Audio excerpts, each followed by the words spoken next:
బయట వందలు పెట్టి కొన్ని తినేటటువంటి చికెన్ షవర్మాని మనం ఇంట్లోనే సింపుల్గా తయారు చేసేద్దాం. దానికోసం చిన్న చిన్న పీసెస్గా కట్ చేసినటువంటి చికెన్ బోన్లెస్ అండ్ పసుపు, ఉప్పు, కారం, ధనియాల పొడి అండ్ మిరియాల పొడి, అల్లం వెల్లుల్లి పేస్ట్, నిమ్మకాయ ఇవన్నీ వేసి బాగా మ్యారినేట్ చేసి ఒక 20 మినిట్స్ పాటు ఫ్రిడ్జ్లో ఉంచేద్దాం. చూసారు కదా ఎంత కలర్ఫుల్గా మ్యారినేట్ చేసామో. అలా మ్యారినేట్ చేసి బాగా పీసెస్కి బాగా ముక్కలకి ఇది పట్టాలన్నమాట మసాలా.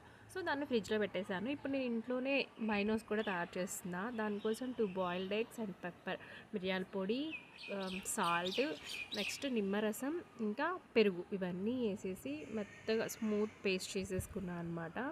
గడ్డ పెరుగు అయితే ఇంకా బాగుంటుంది. నాకు కొంచెం వాటర్ ఉండింది, అందువల్ల కొంచెం అదేమంటారు వాటరీగా వచ్చింది ఇది మైనోస్. కానీ చాలా టేస్ట్ బాగుంది, హోమ్ మేడ్ చాలా బాగుందన్నమాట. సో ఈ మైనోస్ పక్కన పెట్టేసి ఇప్పుడు మనం చికెన్ ఫ్రై చేసుకుందాము.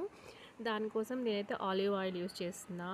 చాలా బాగుంటుంది ఆలివ్ ఆయిల్తో, అంటే తక్కువ ఆయిల్లోనే అయిపోతుంది అండ్ గుడ్ ఫర్ హెల్త్ కూడా. ఇంకా డైట్ చేసే వాళ్ళకైతే ఈ రెసిపీ చాలా యూజ్ అవుతుంది. అంటే ఒక్కటి తిన్నామంటే పొట్ట ఫుల్ అయిపోతుంది అనమాట. సో ఇలా ఫ్రై చేసేసి ఇంకా దాంట్లో ఇంకేం యాడ్ చేయక్కర్లేదు.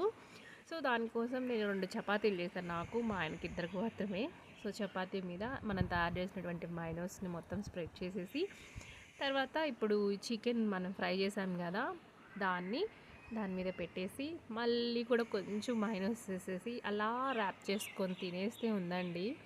టేస్ట్ మాత్రం అదిరిపోయింది. చెప్తే నమ్మరు మీరు, ఖచ్చితంగా ఒకసారి ట్రై చేయండి. చాలా ఈజీ. బయటైతే నాకు తెలిసి తక్కువ 100-150 తక్కువ ఉండదు. ఇక్కడ మా ఆయన చూడండి ఎలా చెప్తారో ఆన్సర్.